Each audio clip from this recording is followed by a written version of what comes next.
Usually when we talk about a medical diagnosis, there's this expectation of absolute precision. It's almost like engineering. Right, yeah. Like you fall off a bike, you break your arm, the doctor puts you in front of an x-ray machine, and boom, there it is. Exactly. There's that glowing, jagged white line.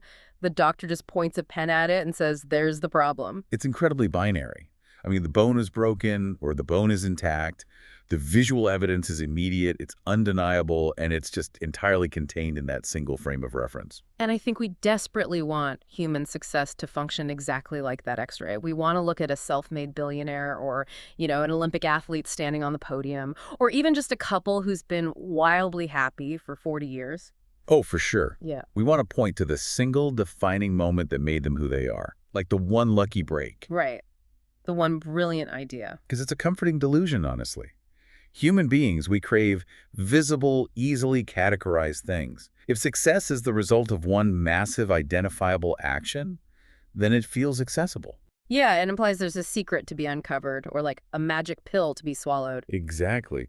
But then you step into the real world of achievement and you realize that X-ray machine is just entirely useless. We're looking at a landscape that is deeply, frustratingly murky. Totally murky. When you look closely at someone who has achieved something extraordinary, there rarely is one defining moment. Instead, there's this sprawling constellation of a million invisible, completely unglamorous moments. Which is the absolute definition of diagnostic muddy waters. And, that is exactly what we're navigating today. We're breaking down the mathematical and psychological reality of how tiny, microscopic actions create massive structural success. Pushing aside the grand, sweeping gestures. Right. We are completely ignoring the heroic cinematic feats of willpower that look great in a movie montage, but just fail in daily life. Instead, we're looking at the exact, verifiable power of consistent improvements over time. And dismantling the psychological barriers that make daily disciplines so notoriously difficult, which is huge. It is. So to guide us through this, we're pulling from a deeply analytical set of notes based on Darren Hardy's work, The Compound Effect. Such a great source. It really is. It completely shatters the illusion of the overnight success. And the core thesis here is that the operating system of your life, the underlying code dictating your health, your bank account, the quality of your relationships, it's already running. It's running right now, every single second. Yes, entirely on the principle of compounding. So, okay, let's unpack this operating system, because if the code is running, we need to understand how it's programmed. We do. But to understand why human beings struggle so profoundly with long-term success, we first have to look at the environment we're operating in. Right. Our culture? Yeah, our culture has fundamentally warped our biological perception of time and effort. The text actually refers to this phenomenon as the microwave mentality. Which is such an accurate descriptor. I mean, think about the sheer volume of messaging we absorb daily. Oh, it's relentless. It is. We're constantly sold the promise of 30-day thigh thinning, overnight crypto wealth, skin creams that erase 20 years of aging by the weekend. We have fast food, one-hour glasses, instant hot water, on-demand streaming. Our entire societal infrastructure is built around the delivery of instant results. And that infrastructure creates a neurological expectation. Exactly. Like if you put a meal in a microwave and it isn't piping hot in 90 seconds, you assume the machine is broken. Right. You're like, what's wrong with this thing? Yeah. And we've transferred that expectation to our lives. If we start a new diet and don't see abs in a week, we assume the diet is broken. We've developed what psychologists would call a lottery winner expectation for our existence. We just want to find the right lever to pull, close our eyes, and wait for the coins to rain down. But the psychology behind that lottery expectation is deeply flawed, primarily because of what the media chooses to show us. We only ever see the anomaly. The one person jumping up and down? Right. The media points cameras at the single person holding the giant cardboard check, weeping with joy. What they intentionally omit is the scale of the failure required to produce that one winner. And there's that brilliant point made by Harvard psychologist Daniel Gilbert regarding this exact distortion. Yes, it completely changes how you view risk and reward. Gilbert calculated what would actually happen if television networks gave sequel airtime to the reality of the lottery. This thought experiment is wild. It is. He looked at the sheer volume of losers for a single lottery drawing. And he proposed that if we gave every single person who bought a losing ticket just 30 seconds of television time, just 30 seconds to look into the camera and simply state, "I lost," the broadcast would be staggering. It would take almost 9 years of uninterrupted television broadcasting to get through the losers from just one drawing. 9 years. Imagine that. A relentless 247 stream of human beings looking into your living room saying, I lost, day after day, month after month. If we actually had to sit and watch that visual representation of failure for nearly a decade before seeing the one person with the cardboard check, the illusion would shatter instantly. Nobody would ever buy a ticket again. The mathematical reality of the lottery is a rounding error of 0. It's an absurdity. But because the media feeds our primitive brain the microwave success stories, we naturally pine for the quick fix. We failed to comprehend the invisible foundation. Exactly. When we see the mega successful athlete holding the gold medal, our brains only register the final outcome. We are completely blind to the bone-crushing drills performed in empty gyms, the chronic physical agony, the thousands of hours of unsexy repetitive practice that built the outcome. Which brings us to the most powerful illustration of how our brains fail to grasp the power of long-term invisible effort. It's the ultimate thought experiment from the source material, known as the magic penny. This specific scenario is the mathematical heartbeat of the compound effect. It isolates exactly why human beings make the wrong choices on a daily basis. So imagine I walk up to you right now and offer you a definitive choice. Option A. I hand you a briefcase containing $3 million in cold, hard cash, and you walk away. Okay, tempting. Right. Option B. I give you a single, incredibly unimpressive penny. But here's the catch. That penny doubles in value every single day for exactly 31 days. Which option do you actually take? Now, if you're familiar with the riddle, your logical brain knows you're supposed to select the penny. But the source digs much deeper into the behavioral psychology of the choice. It asks the harder question. Right. Why is it so incredibly difficult for a human being to actually believe in their gut that the penny is the superior choice and to act accordingly when the results take so long to materialize? So let's actually track this math day by day, because hearing the numbers play out explains the psychological torture of the compound effect perfectly. Let's do it. Let's set up the scenario. I'm going to take the instant gratification. I grab the $3 million in cash. You, playing the role of the disciplined long-term thinker, take the magic penny. I'll take the penny. And for the first few days, my decision looks objectively foolish. By day 5, you've likely purchased a new house, you're flying first class to a private island, and you're thoroughly enjoying your $3 million.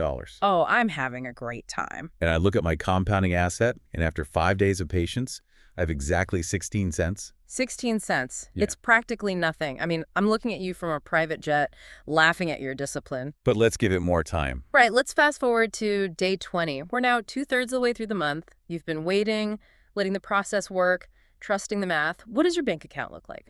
On day 20, after nearly 3 weeks of absolute discipline and delayed gratification, my penny has compounded to $5,243. And I still have roughly $3 million. Yeah, the contrast is brutal. I'm looking at my 16 cents on day 5 and my $5,000 on day 20, and I'm honestly ready to quit. How does anyone push through that? It's so hard.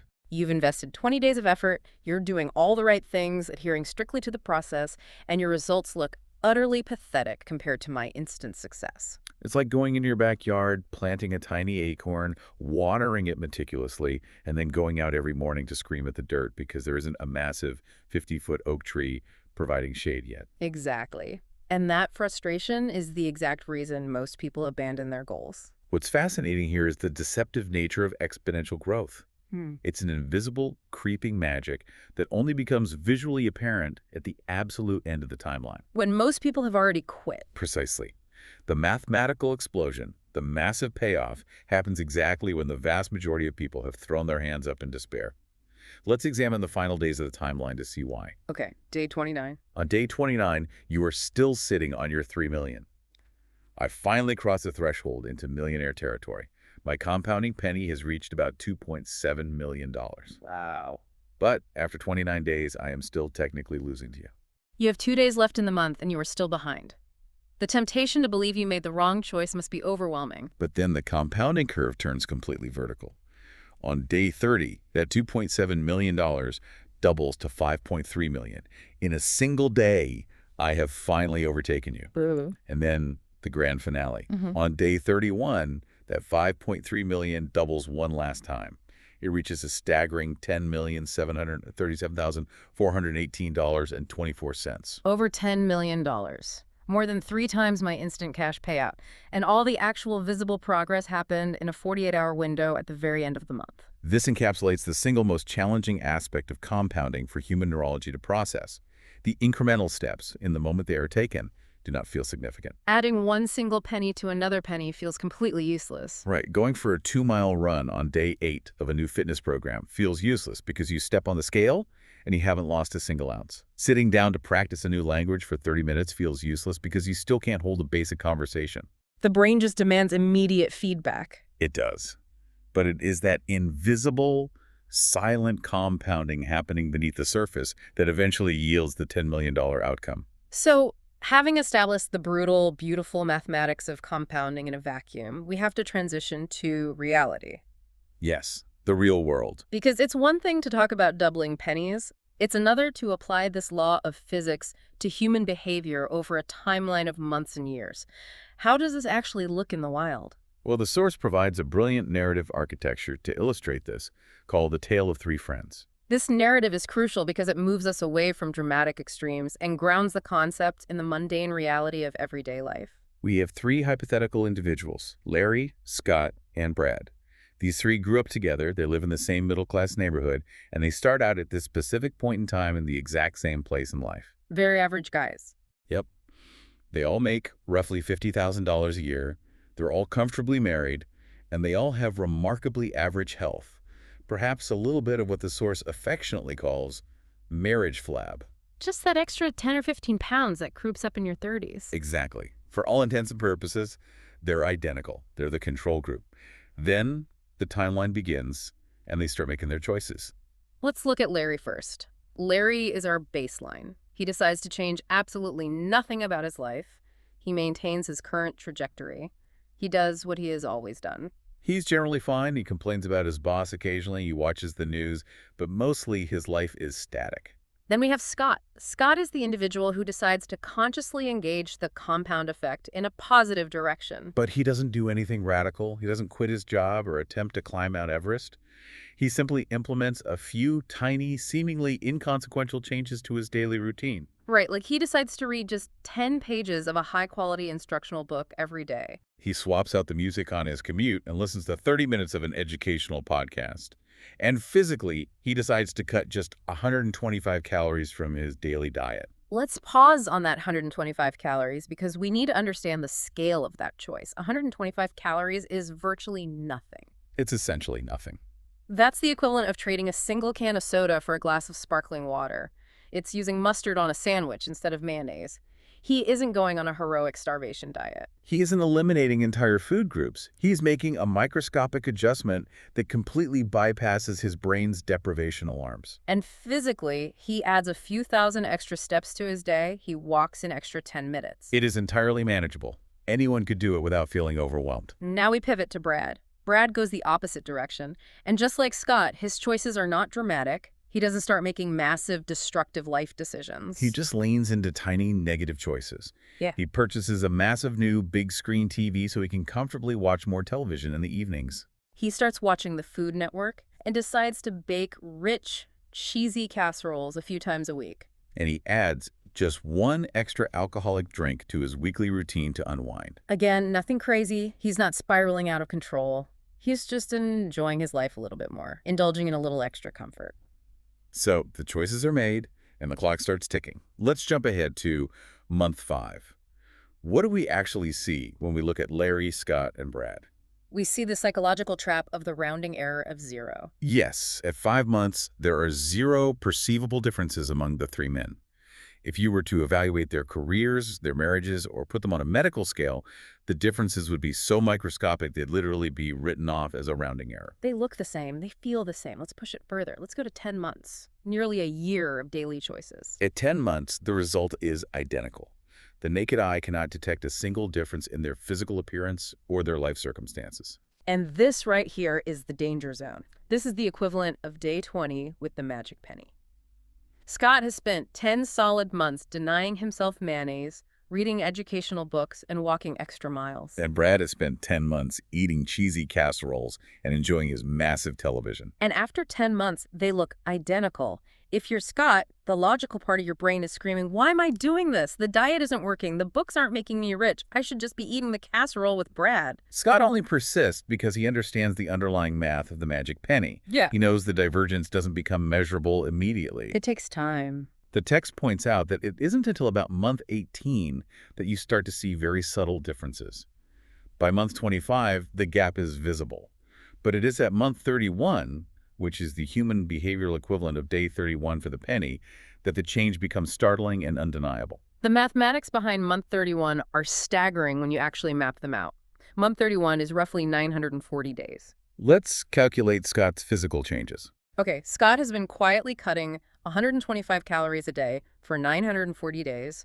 That adds up to 117,500 calories saved. If you divide that by 3,500, which is roughly the number of calories in a pound of fat, Scott has lost exactly 33.5 pounds. Wow. He has completely transformed his physique with mustard and a 10-minute walk. And then we calculate Brad's trajectory. He added 125 calories a day for 940 days. The math works in reverse. He has gained 33.5 pounds. So at month 31, the gap between Scott and Brad isn't just 33 pounds. Brad is 33 pounds heavier, and Scott is 33 pounds lighter. Yeah. They are now separated by an astonishing 67 pounds. 67 pounds. Brad is clinically overweight, lethargic, and unhealthy, while Scott is lean and vibrant. But the brilliance of the source material is that it doesn't stop at the scale. The weight is just the most visible metric. Right, this introduces the concept of the ripple effect. And tracking how Brad's microscopic bad habits metastasized into the structural collapse of his life is genuinely unsettling. The ripple effect requires us to understand that habits do not exist in an isolated vacuum. They are deeply interconnected dominoes. Let's trace the biological and psychological path of Brad's extra muffin and his cheesy casseroles. He eats the heavy, rich food late in the evening. Because his body is working overtime to digest this heavy caloric load, his sleep architecture is disrupted. He doesn't get deep REM sleep. Therefore, he wakes up feeling groggy, sluggish, and unrefreshed. And because he feels awful physically, his emotional resilience is compromised. He goes into work, he's cranky, he's short with his coworkers. His focus drops, his productivity plummets, and inevitably his boss notices the decline in performance and delivers negative feedback. Which triggers an immediate stress response. His cortisol levels spike. And how has Brad trained himself to cope with stress? He seeks comfort. He turns to the very food that caused the problem in the first place, creating a vicious, self-sustaining loop. Furthermore, because he is stressed, exhausted, and physically heavy, he completely abandons the light evening walks he used to take with his wife. Right, he loses that dedicated, shared time for connection. And physiologically, because he stops moving, he is no longer getting the natural endorphin release that comes from light exercise. His baseline mood continues to sink. He enters a mild depressive state. He starts looking in the mirror, noticing the 33 pounds of excess weight, and he finds fault with himself. He feels insecure. And when an individual feels insecure, they often project that outward. He stops complimenting his wife because he feels unworthy of her. He feels less attractive, so physical intimacy plummets. Instead of addressing the discomfort, he completely zones out in front of that massive new television he bought to escape his reality. And his wife feels this cold, growing distance. At first, she probably complains, asking him what's wrong. When he grunts and stares at the TV, she starts to feel needy. Eventually, as a defense mechanism, she emotionally withdraws to protect herself from the rejection. She redirects her energy. She starts working longer hours, pouring herself into her career, spending more time out with her girlfriends. Suddenly, she is spending significant time outside the home, looking and feeling great, while her husband is depressed on the couch. Other men start noticing her energy. She may never have intended to cheat, but because of the emotional chasm in her home, the marriage is suddenly incredibly vulnerable to an affair or a divorce. And here is the terrifying part. Brad never, ever traces this structural collapse back to the muffins or the TV. Never. He blames his boss for the stress. He blames his wife for being distant. He fundamentally believes they are the problem. He lacks the temporal awareness to see the 31-month compounding effect of his tiny daily choices. He is blind to the dominoes. Meanwhile, let's look at Scott. Right, Sko invested roughly 1,000 hours reading educational material and listening to instructional audio over those 31 months. He applied a fraction of that knowledge at work, which led to improved performance, a promotion, and a significant raise. Because he feels physically fantastic from the weight loss, his energy is infectious. He is present with his wife, he takes her on walks, their intimacy is stronger than ever, his tiny disciplines compounded into a thriving existence. And Larry. Larry is sitting in the exact same chair he was in 31 months ago, just slightly more bitter about how the world seems to be passing him by. So if you are listening to this right now, the immediate uncomfortable question you have to ask yourself is, which trajectory are you currently on? Are you Larry, existing in stasis? Are you Scott, building invisible momentum? Or are you Brad, quietly setting up dominoes that are going to crush you in 3 years because the clock is ticking right now and those tiny choices are compounding unconditionally either for you or against you? It is an incredibly sobering reality to confront, but the source anticipates the next logical frustration. If the mathematics of success are truly this simple, if the difference between a thriving life and a collapsing one is literally just cutting out 125 calories or reading 10 pages of a book a day, why is daily discipline so universally, agonizingly hard for human beings? It's the multi-million-dollar question. Why aren't we all Scots? To answer that, we have to move away from the math and look at the wetware. We have to look at the psychological and biological barriers built into our brains. The source approaches this through the lens of evolutionary biology. We like to think of ourselves as highly rational, forward-thinking beings, but at our core, we are reactive animals wired strictly for immediate survival in a very dangerous environment. Our brains are beautifully designed to fall into the instant gratification trap. Let's consider a visceral physiological example. If you were to take a bite of a greasy double bacon cheeseburger, and the moment you swallowed it, the saturated fat instantly triggered a massive, agonizing heart attack that dropped you to the kitchen floor, assuming the paramedics revived you, you would never, ever take a second bite of that food. Absolutely never. The association would be burned into my neurology. It's exactly the same with smoking. If I took a single drag of a cigarette and within 3 seconds my face visibly mutated, the skin turning leathery and gray like an 85-year-old, I would throw the entire pack into a fire and run away. Precisely. Because the negative consequence is immediate and catastrophic. The amygdala, the primitive fear center of the brain, creates an unbreakable association between the action and the danger. But modern society has hacked our biology. It has. The negative consequences of our bad habits, heart disease, bankruptcy, divorce, are delayed by thousands of hours. The positive rewards of our good habits, wealth, health, deep relationships, are also delayed by thousands of hours. Therefore, the rational prefrontal cortex, the part of your brain that understands long-term consequences, constantly loses the daily battle to the primitive brain's desperate demand for an immediate dopamine payoff. The salty, delicious taste of the burger today easily overpowers the abstract theoretical concept of cardiovascular health 10 years in the future. So, society recognizes this struggle, and its universal prescription is willpower. We are told to just grit our teeth, muscle through the cravings, and force ourselves to be disciplined. But the source material completely eviscerates the concept of willpower as a long-term strategy. It dismantles it entirely. Relying on willpower is compared to trying to keep a ravenous grizzly bear out of a picnic basket by covering the basket with a paper napkin. It is a fundamentally inadequate tool for the job. Willpower is a finite resource. It requires massive amounts of glucose and conscious energy to maintain. The moment you become tired, stressed, or emotionally compromised, that napkin blows away, the willpower snaps, and you instantly revert to your deepest, most entrenched routines. Right. Willpower always fails over a long enough timeline. So if willpower is out, what actually works? The text introduces a concept called why power. This is core motivation, intrinsically tied to your absolute highest emotional values. And to illustrate how this bypasses the need for willpower, they use a brilliant hypothetical scenario involving a 30-foot plank. It perfectly isolates the mechanics of motivation. Imagine I take a standard wooden plank about 10 inches wide and 30 feet long, and I lay it flat on the ground in a parking lot. I walk up to you and say, if you could walk the entire length of this plank without stepping off, I will hand you a crisp $20 bill. What is your response? It's a joke. It's on the ground. I walk across it, take the $20, and go buy a coffee. Zero hesitation. Now, let's change the environment. I take that exact same 30-foot plank, and I suspend it between the rooftops of 2 identical 100-story skyscrapers. Yeah. The wind is howling. The drop is fatal. I hold up that exact same $20 bill and make the same offer. Do you walk the plank? Not a chance in hell. I wouldn't do it for $1 million. The physical risk completely overrides any potential financial reward. You'd have to be insane to step onto that wood. And that is where most people's motivation stops. They look at the risk and effort, and they refuse to cross. But let's alter the scenario one final time. Same two buildings, same howling wind, same terrifying plank. Okay, what changes? You are standing on the roof of Building A. You look across the 30-foot gap to the roof of Building B, and you see your child. And Building D is engulfed in flames. The fire is spreading rapidly toward them. Do you walk the plank now? Instantly. I don't even hesitate. I don't look at the drop, I don't check the wind speed, and I certainly don't ask you for the $20. I am across that plank before my conscious brain even registers the danger. Notice the profound psychological shift that just occurred. Here's where it gets really interesting. The physical parameters of the challenge did not change.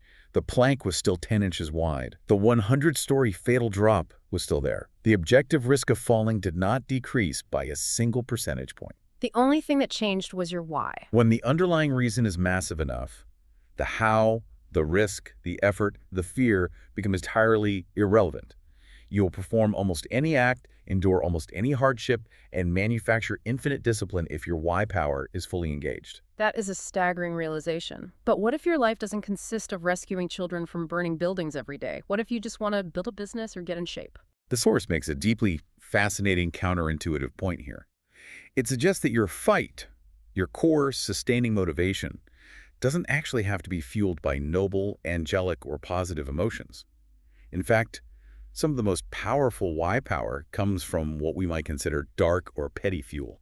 It absolutely does. We have romanticized motivation, believing it must always stem from a desire to do good. But human beings are incredibly complex, and sometimes the most combustible fuel is negative. The text provides two incredibly potent historical examples of individuals who weaponize anger and perceived inadequacy to forge their discipline. Consider the legendary football coach, Pete Carroll. The story of his childhood is fascinating. He wasn't born a towering, confident leader. Quite the opposite. When Carroll was growing up, he was remarkably small for his age. He lacked the physical size to compete in the sports he loved. But internally, he possessed this massive burning conviction that he was smart, capable, and uniquely talented. However, because of his physical stature, the world refused to see it. They dismissed him. They did. This generated a massive, enduring chip on his shoulder. He essentially spent his entire adult life fighting a war to prove to every person who ever doubted him that he was, in fact, special.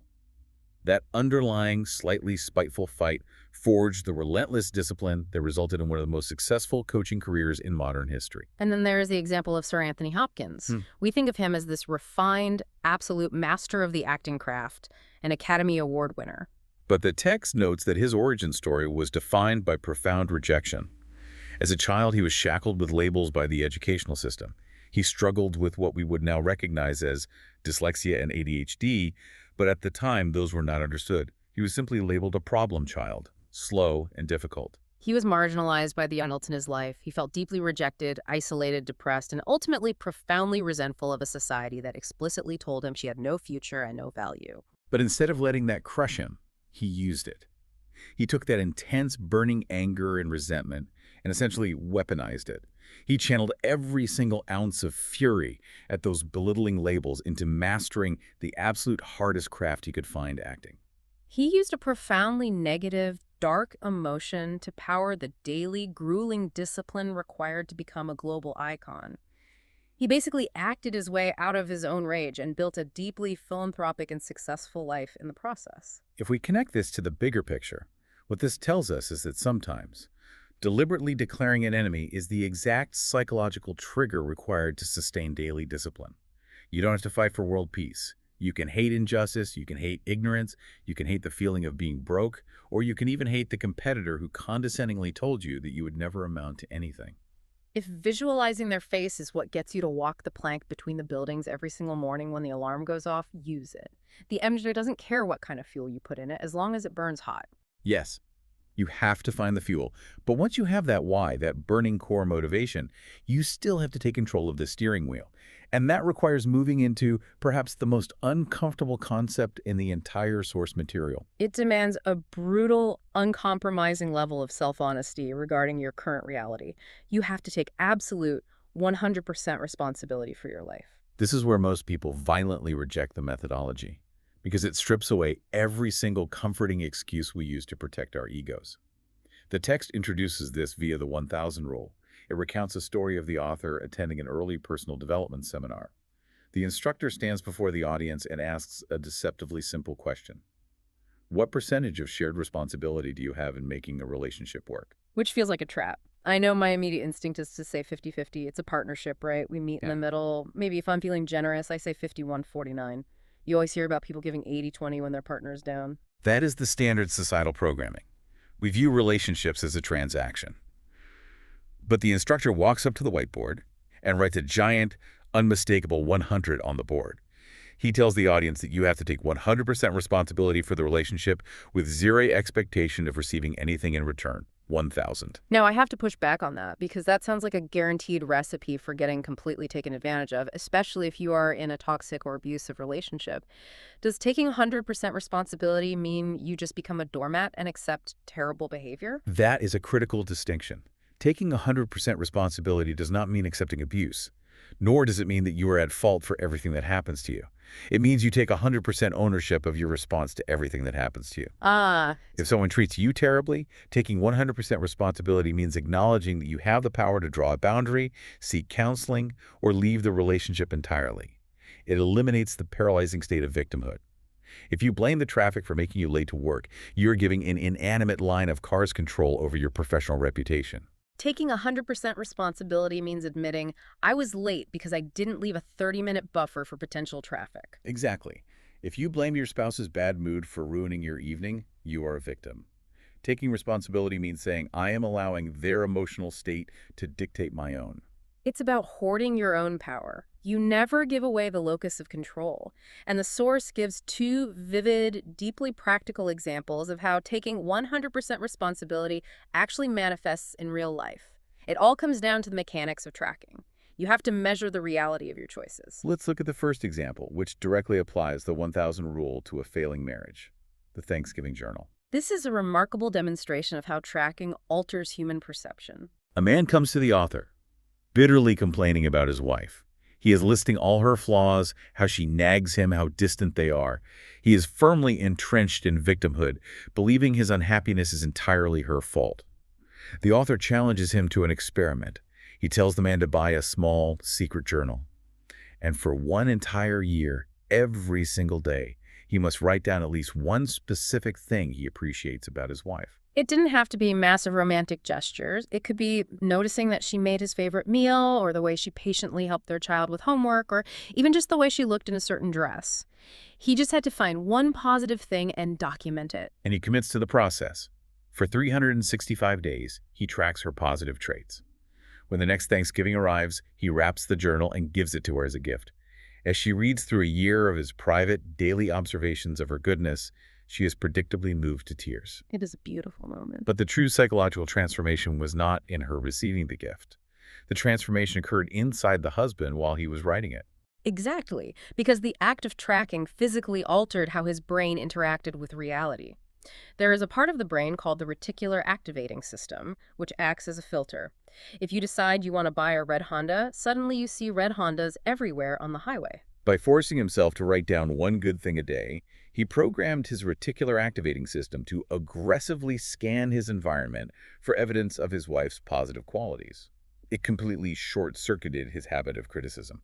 Because he was actively hunting for things to appreciate, he began to feel a deep, genuine resurgence of love for her. And because he internally felt more love, his external behavior shifted. He was kinder, more patient, more affectionate. And because he showed up differently in the relationship, she naturally responded differently to him. His internal shift, facilitated entirely by tracking, compounded into a massive structural marital transformation. He saved his own marriage simply by changing what he chose to measure. That is tracking to amplify a positive.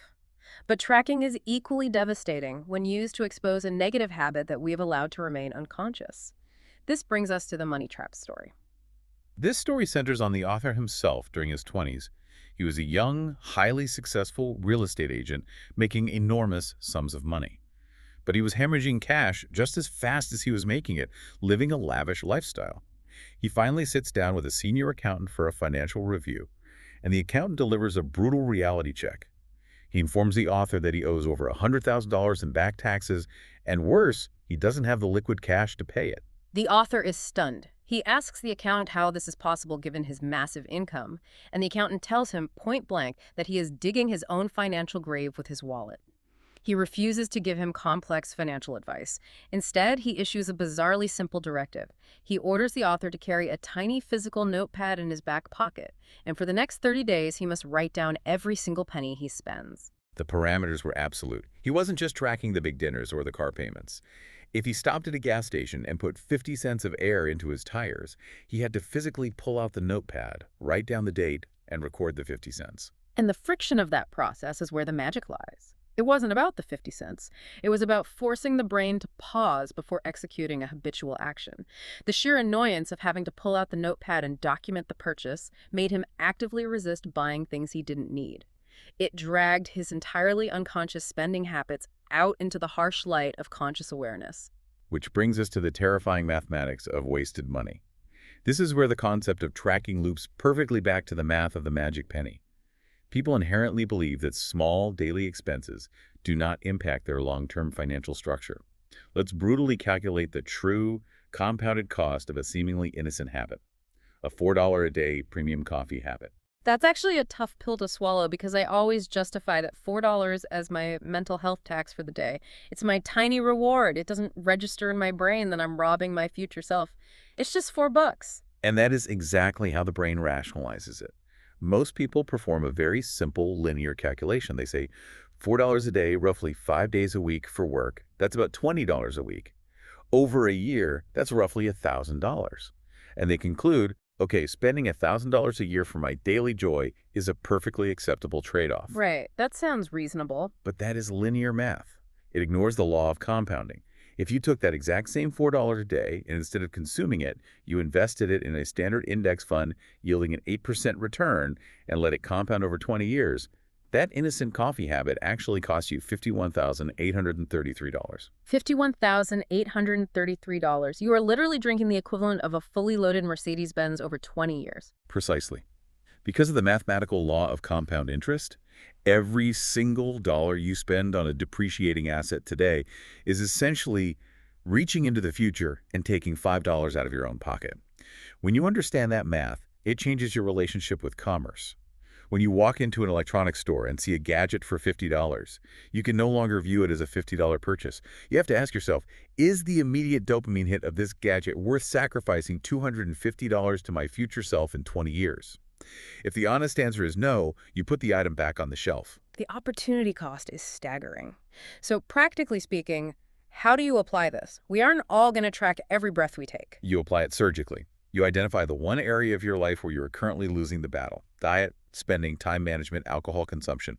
Pick your biggest, most destructive weakness. Buy a small physical notepad. Do not use an app on your phone, as the physical friction of writing is required, and relentlessly write down every single action related to that habit for 3 weeks. You cannot manage what you do not measure. Exactly. Casino bosses track the flow of money at every single table. Olympic swimming coaches track every single calorie consumed and every tenth of a second in the pool. Professionals track. Amateurs guess. Okay, so you execute the tracking assignment for 3 weeks. You endure the discomfort. You are now painfully, unavoidably aware of your bad habits. The unconscious sabotage has been made conscious. The next logical step is action. How do we actively intervene in our own neurology? How do we hack these habits? The source approaches habit hacking through a powerful botanical analogy, the mighty oak. Imagine a wise elderly teacher taking a young pupil for a walk deep into a forest. The teacher stops, points to a tiny green sapling just barely poking out of the soil, and asks the boy to pull it up.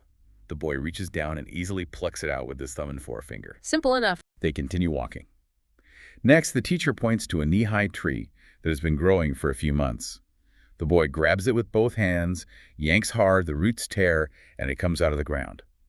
Finally, the teacher walks the boy to the base of a massive, towering oak tree with a trunk 10 feet wide, whose roots have been gripping the earth for a century. The teacher says, now pull that one up. And the boy simply looks at him and says, I can't, it's impossible. Exactly. Our habits function exactly like those trees. A habit you formed last week is a sapling. You can pluck it out with mild effort. But a habit you've been reinforcing daily for 20 years, smoking, overeating, chronic procrastination, is a mighty oak. The roots are wrapped deeply around your neurology. You cannot simply yank it out with a burst of willpower. To uproot the mighty oaks of our destructive behavior, the force outlines 5 highly specific strategic methods. Let's dissect these strategies because this Well, is the actual toolkit for change. Strategy 1, identify triggers, the who, what, where, when. You have to become an investigative journalist in your own life and dissect the cue routine reward loop of the habit. all right, why do you do it? Are you drinking too much only when you are hanging out with one specific college friend? Do you get an overwhelming biological craving for sugar at exactly 3:30:00 p.m. every day? Does an email from your boss trigger a stress response that sends you blindly walking to the vending machine? You have to map the minefield before you can walk through it. Strategy 2 moves from investigation to environmental control. Clean house. And this is not a metaphor, it is literal. If you have decided you need to stop drinking alcohol, you do not politely move the bottles to the back of the pantry to test your resolve. You take every single bottle, open it, and pour it down the kitchen sink. You throw out the expensive martini glasses and the cocktail shakers. If your goal is to eat healthily, you must physically remove all junk food from your property. People constantly hide behind the excuse of, oh, I'm just keeping these cookies in the house for the kids. Your kids do not need processed sugar any more than you do. You must ruthlessly eradicate the enablers from your physical environment, because if the friction to access the bad habit is high enough, your brain will often choose the path of least resistance and abandon the craving. Strategy 3 is incredibly clever because it tricks the brain. Stop it. You don't always have to endure the agony of absolute elimination. Sometimes you can simply substitute the ammunition. The author tells a story about his own terrible habit of eating a massive 12,255-calorie banana split after dinner every night. Now, if he relied on willpower, the strategy is simply stop eating dessert. But the brain is screaming for the sugar, the comforting ritual, the biological reward at the end of the day. So instead of fighting an unwinnable war against his own brain, he swapped the input. He replaced the banana split with 2 single Hershey Kisses, 50 calories. The brain gets the chocolate flavor profile, the meal is officially marked as over, the psychological ritual is satisfied, but he just saved 1,200 calories without feeling brutally deprived. It's a psychological sleight of hand. He mentions his sister-in-law who used a similar trick. She realized she wasn't craving the grease of potato chips. Her jaw was craving the physical sensation of crunching, so she swapped mindless bags of salty chips for crunchy carrots and celery. She satisfied the mechanical urge without the caloric penalty. Strategy 4 addresses the biological reality of entrenched habits. Ease in. Some habits have been reinforced for decades, and attempting to go cold turkey will induce a psychological and physiological backlash so severe that failure is guaranteed. Consider caffeine addiction. When the author and his wife decided they needed to eliminate coffee, they understood that stopping abruptly would result in crippling withdrawal headaches and lethargy. So they manipulated the timeline. Week 1, they drank a 50-50 mix of regular and decaf coffee. Week 2, they moved to 100% decaf coffee. Week 3, they switched to decaf Earl Grey tea.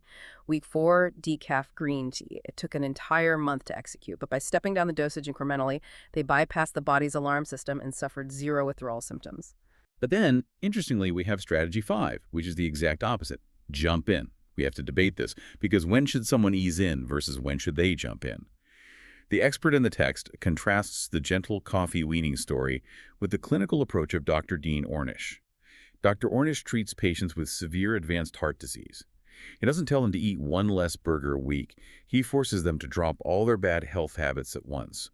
They switch immediately to a strict low-fat vegetarian diet, begin cardiovascular exercise, and start intense stress reduction protocols all overnight.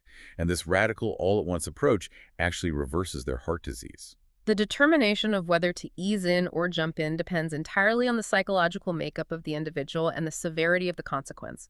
The source uses the brilliant analogy of Lake Rollins. It is a freezing cold, glacier-fed lake in California.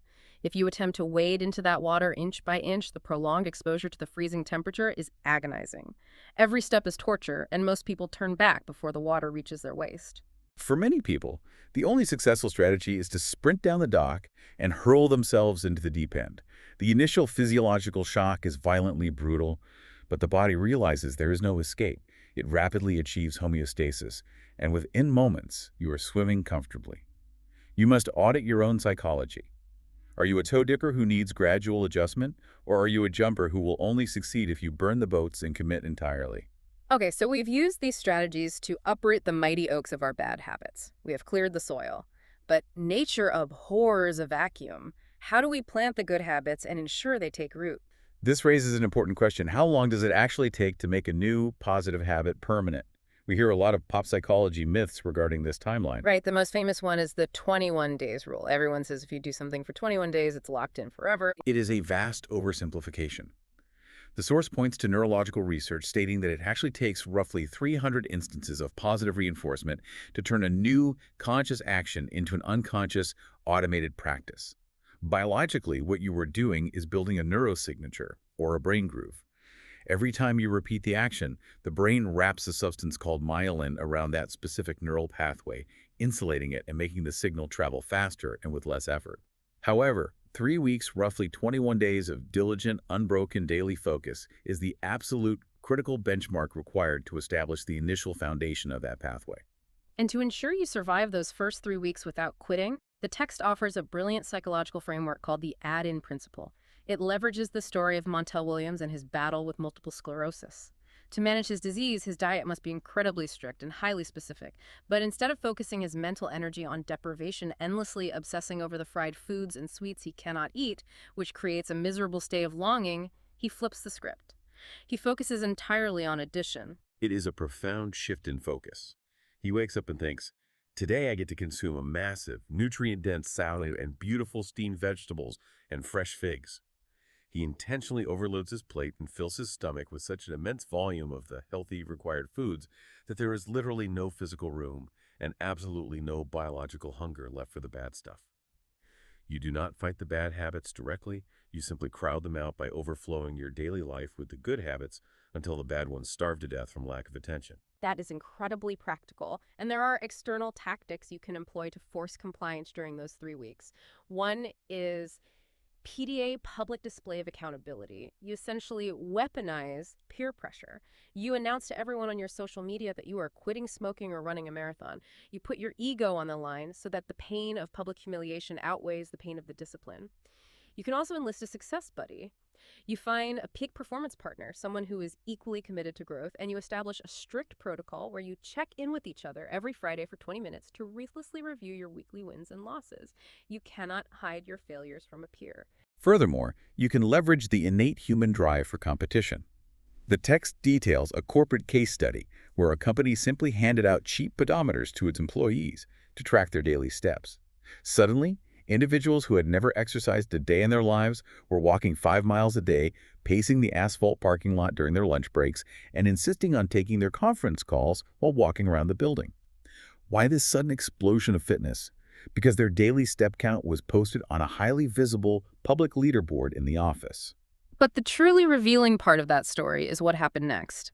The moment the official competition concluded and the leaderboard was taken down, the employees' daily step counts immediately plummeted by 60%.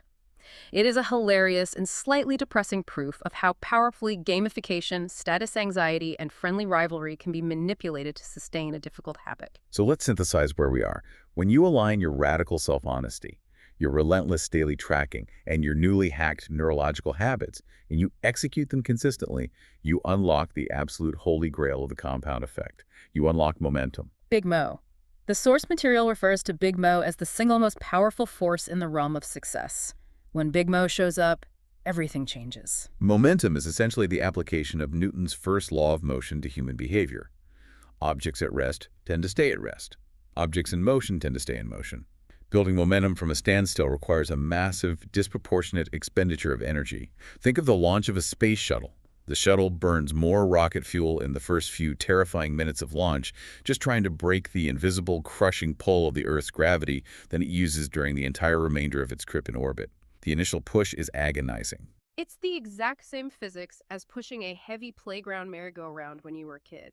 It is brutal at first. You lean your shoulder into the metal bars, you're grunting, your shoes are slipping in the dirt, and you are pushing with every ounce of strength you possess just to move the massive steel structure 1 single inch.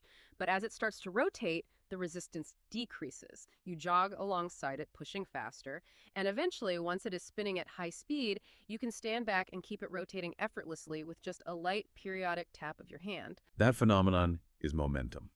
And the most successful individuals on the planet are absolute masters of generating and fiercely protecting it. The swimmer Michael Phelps is the quintessential example.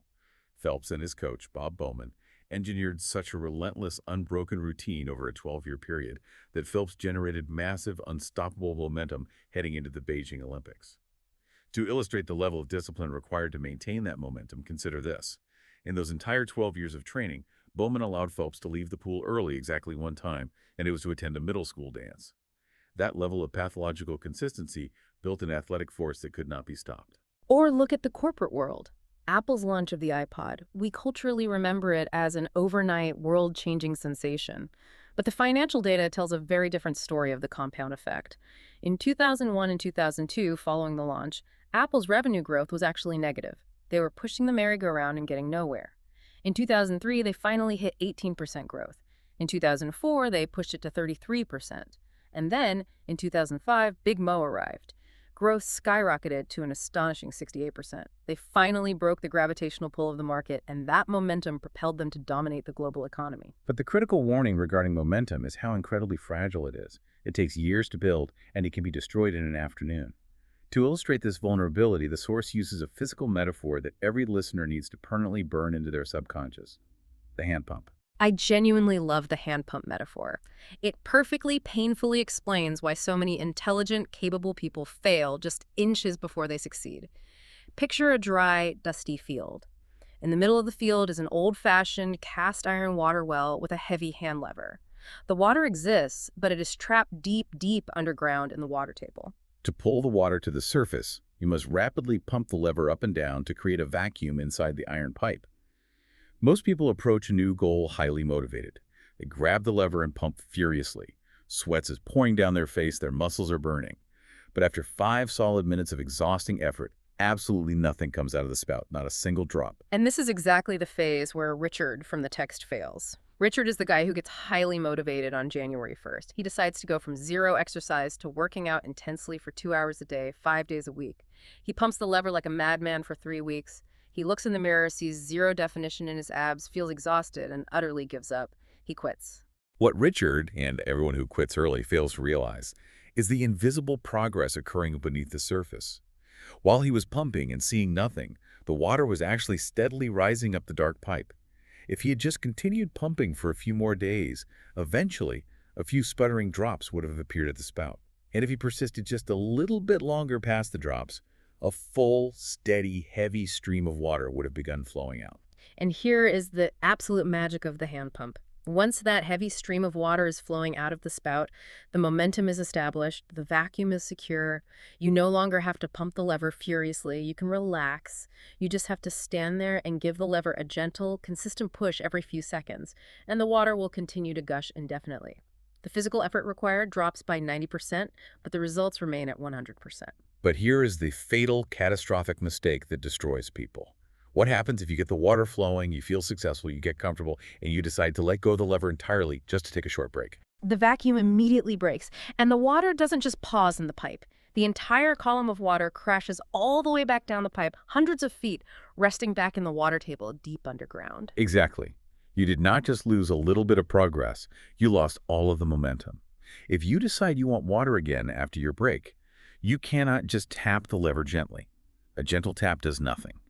You have to start the furious, agonizing, sweat-inducing pumping all over again from 0 to rebuild the vacuum. You have to expend all that massive energy a second time. So what does this all mean? It means that consistency beats intensity every single time, without exception. It is infinitely better for your body to work out for 30 manageable minutes, 3 times a week for the rest of your life, than it is to work out for 2 grueling hours a day for 3 weeks, burn out, and quit. Because the moment you quit, the water falls back down the well and your metabolism crashes back to baseline. This is precisely why unwavering routines are the bedrock foundation of all elite success. The text highlights Jack Nicklaus, arguably the greatest golfer in history. A sports psychologist actually timed Nicklaus's pre-shot routine over a tournament, the precise way he approached the ball, the way he lined up his feet, the number of times he looked at the target, the specific number of waggles of his club. From the first tee box on Thursday to the 18th green on Sunday, the duration of his complex pre-shot routine never varied by more than 1 single second. He had turned himself into a biological machine of momentum. He never let go of the lever. But to protect that fragile momentum, to ensure you keep your hand on the lever, you have to defend it from hostile external forces. You have to construct a psychological fortress around your mind. And that brings us to the profound power of our external influences. The source methodically categorizes these external influences into three distinct areas of attack: input, associations, and environment. Let's begin with input, which is governed by the absolute law of garbage in, garbage out. To understand why input matters, we have to revisit the amygdala. Our brains are running ancient survival-based hardware. They are genetically designed with a deeply ingrained survival agenda, which means they are constantly, obsessively scanning the horizon for lack and attack. They want to know where the tiger is, where the famine is, where the danger is hiding. And modern corporate media understand this neurological vulnerability perfectly, and they exploit it for profit. If you tune into the evening news or scroll through a social media feed, you are instantly bombarded with reports of violent robberies, impending economic collapse, and endless political outrage. The media deliberately feeds your brain an all-you-can-eat buffet of fear and anger because they know your primitive brain cannot look away from a perceived threat. It guarantees their viewership. The source uses a brilliant visual metaphor here. It compares your conscious mind to an empty glass. If you wake up and immediately pour in sensational, terrifying, negative news, you are essentially filling your mental glass with dark, muddy, toxic water.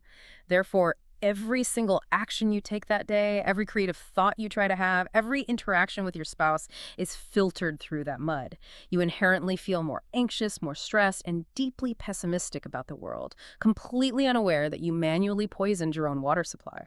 The only viable solution is to put yourself on a strict, uncompromising media diet. You must stop willingly drinking dirty water. Turn off the 24-hour news networks, cancel the subscriptions to outrage-driven tabloids, and install a metaphorical carbon filter on the faucet of your mind.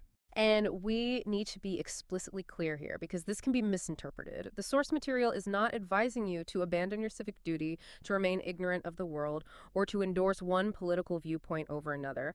This is a strictly impartial psychological intervention.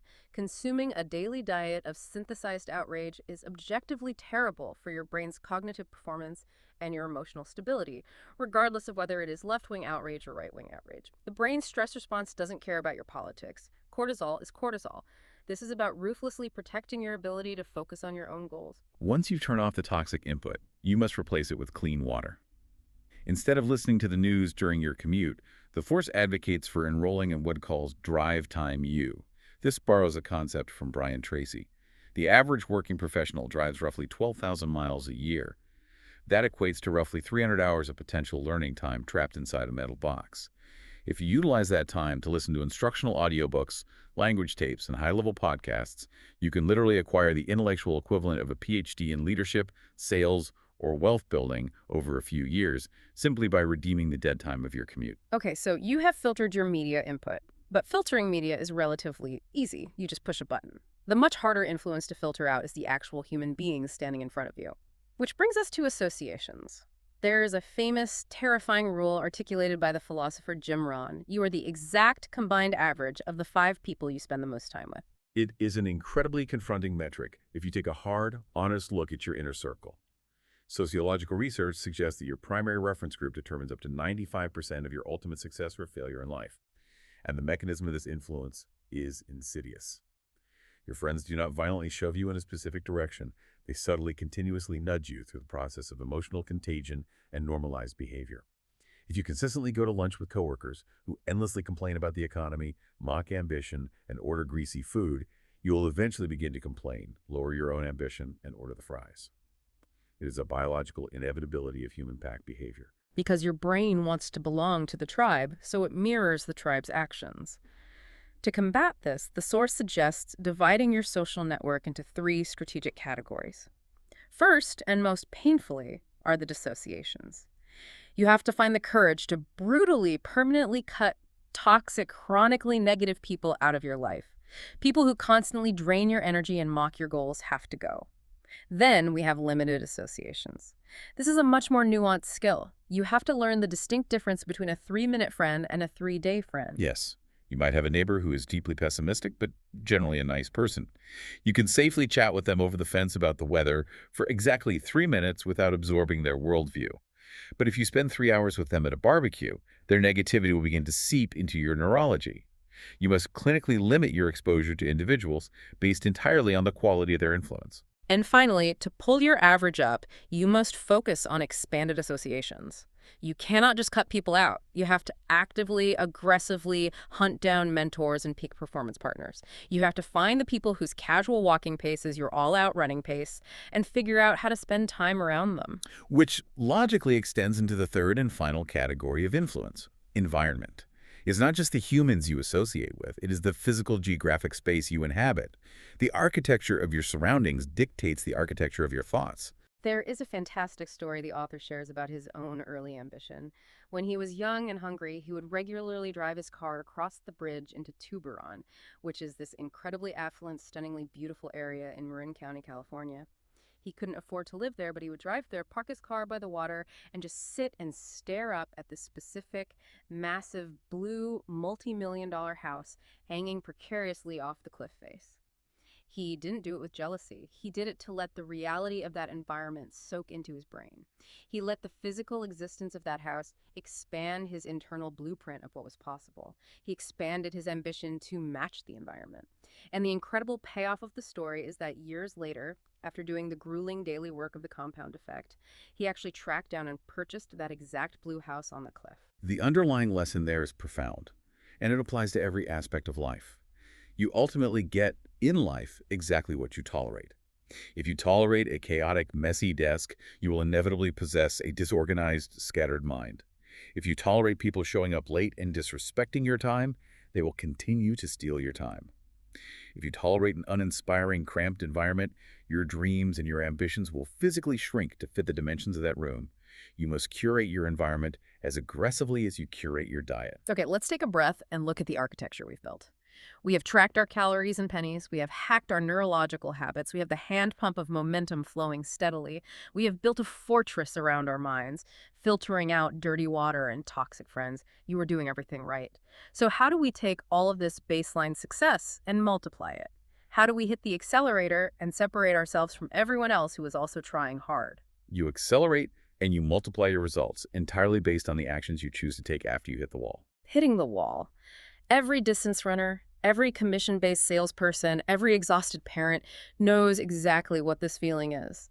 It is the distinct, agonizing moment of maximum physical pain or maximum psychological boredom, where your brain suddenly shifts into overdrive, inventing incredibly logical, perfectly rational alibis for why it is absolutely acceptable to quit right now. It is the ultimate moment of truth in any endeavor. The wall is the filter that separates the amateur from the elite. Let's look at the controversial but highly instructive example of Lance Armstrong. Regardless of your opinion of his legacy, his tactical strategy in the mountains during the Tour de France perfectly illustrates how to exploit the wall. When the peloton was facing a brutal, exhausting, near-vertical climb in the Alps and the freezing rain was pouring down, the conditions were miserable. Every single elite rider on that mountain was suffering intensely, and their internal dialogue was screaming at them to slow down and quit. They all hit the wall simultaneously. The environment forced the wall upon them. Exactly. Most riders simply tried to survive the wall. But Armstrong had a different psychological framework. He realized that if he was in agony, his competitors were also in agony. The wall was his signal. When everyone else was mentally preparing to yield to the pain and slow their pace, Armstrong didn't just try to maintain his speed. He physically stood up on his pedals, shifted gears, and violently attacked the mountain. He chose to surge ahead exactly when the conditions dictated that he should quit. He separated himself from the pack not because he was physically immune to pain, but because his competitors simply did not have the psychological resolve to match a surge precisely at the moment they hit the wall. Or look at combat sports. Muhammad Ali deploying the famous rope and dope strategy against George Foreman in the Rumble in the Jungle. Foreman was an absolute monster, a physical wrecking ball who had been knocking everyone out in the early rounds. Ali realized he couldn't match his power, so Ali leaned back on the ropes, covered his head, and willingly took a terrifying beating for 7 rounds. He just let Foreman punch himself out. Ali waited patiently until Foreman completely exhausted his energy reserves. Foreman hit the absolute wall of his own cardiovascular stamina. And the moment Foreman hit that wall and dropped his hands in exhaustion in the 8th round, Ali exploded off the ropes and dropped him. He used the wall as a weapon. Arnold Schwarzenegger articulated the physiology of this concept beautifully with his weight training philosophy, which he called the cheating principle. When you are lifting weights, The actual growth in your muscle fibers does not happen during the first 10 or 12 repetitions of a standard set. Those initial reps are merely the required payment to get you to the threshold of failure, to get you to the wall. The real explosive exponential growth happens exclusively in the 3 to 5 agonizing, ugly repetitions you force yourself to execute after you reach your perceived maximum limit. The reps you do when your brain says, I can't, are the only reps that actually multiply your results. You essentially do all the standard work that is required by the baseline, and then you deliberately do a little bit more. And this philosophy applies far beyond the gym or the mountain. In the business world, the source calls this the wow factor. It is the deliberate act of doing the deeply unexpected to deliver a state of shock and awe to your client, your boss, or your spouse. The ultimate cultural touchstone for the wow factor, the absolute pinnacle of exceeding expectations, is Oprah Winfrey. Everyone culturally remembers her iconic 2004 season premiere episode. You get a car, everybody gets a car. It is burned into the cultural memory. Exactly. Now, analyze the baseline expectation for that event. The audience expectation was that it was a special premiere episode. Perhaps Oprah might give away a single car or maybe 2 cars to some highly deserving pre-selected individuals on stage. That would have been a great show. That was the line of expectation. But she didn't meet the expectation. She obliterated it. She gave brand new cars to the entire studio audience of 276 people. She went so staggeringly far beyond the established line of expectation that it generated a multiplier effect of global press, fiercely intense viewer loyalty, and enduring brand power that she is still financially benefiting from 2 decades later. Or look at Richard Branson, the founder of Virgin. When he decided to launch Virgin Cola in the United States to compete with Coca-Cola, he didn't rent a hotel ballroom and hold a boring corporate press conference. He drove an actual decommissioned military tank down Fifth Avenue in New York City and pretended to fire its cannon at the Coca-Cola billboard in Times Square. It was absolute, unadulterated shock and awe. Now, the critical translation for the listener is how to apply this without a massive television budget. You do not need an actual military tank, and you do not need 276 Pontiacs. You just need to identify the standard expectation and exceed it. The source mentions a fantastic story of a young job applicant who was fighting for a highly competitive position. He was scheduled to do a final round interview via a standard video conference because he lives completely across the country from the corporate headquarters. The author of the text advised him to completely subvert the expectation. The applicant quietly bought a plane ticket, flew thousands of miles uninvited, walked into the corporate lobby at the exact time of the video call, and told the receptionist he was there to conduct the interview in person. That is shock and awe. He demonstrated a level of commitment that made it impossible for them to hire anyone else. Or you can apply it to your personal relationships. The author mentions his own personal habit of sending out handwritten Thanksgiving cards. Think about the standard protocol. Everyone sends generic, bulk-printed Christmas cards in December. They arrive in a pile, they blend in completely, they are expected, and they are thrown away in January. But if you receive a highly personalized, deeply detailed handwritten note in the middle of November, explicitly expressing deep gratitude for your friendship or business relationship, that is completely unexpected. It catches the recipient off guard, it creates a deep emotional resonance, and it aggressively accelerates the bond of the relationship. The underlying principle of acceleration is remarkably simple to understand, though difficult to execute. Find the invisible line of expectation in your specific career, in your marriage, in your fitness routine, and deliberately, consciously step 1 full foot past it. That extra foot of effort is where all the multiplier effects live. Okay, we have covered an immense, sprawling amount of ground today. We have gone deep into the subterranean operating system of success. We started by permanently dismantling the X-ray myth, realizing that success isn't a microwave or a lottery ticket, it's a magic penny doubling invisibly, silently over time.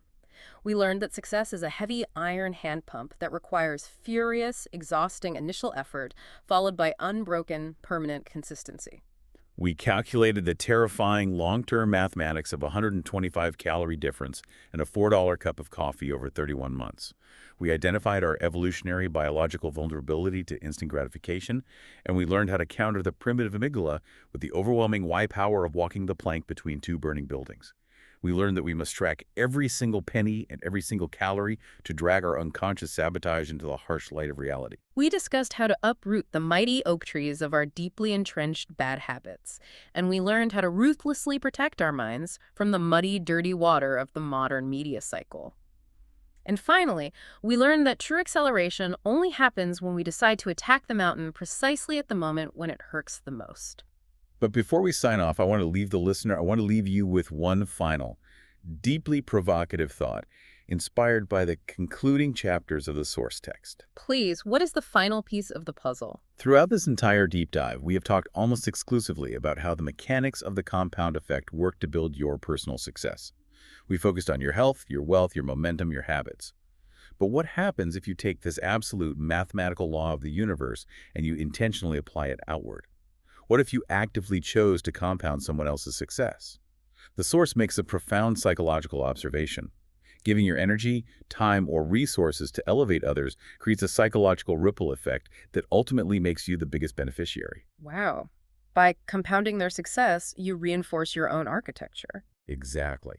So tomorrow morning, don't just pull out your notepad to track the calories you consume or the dollars you spend.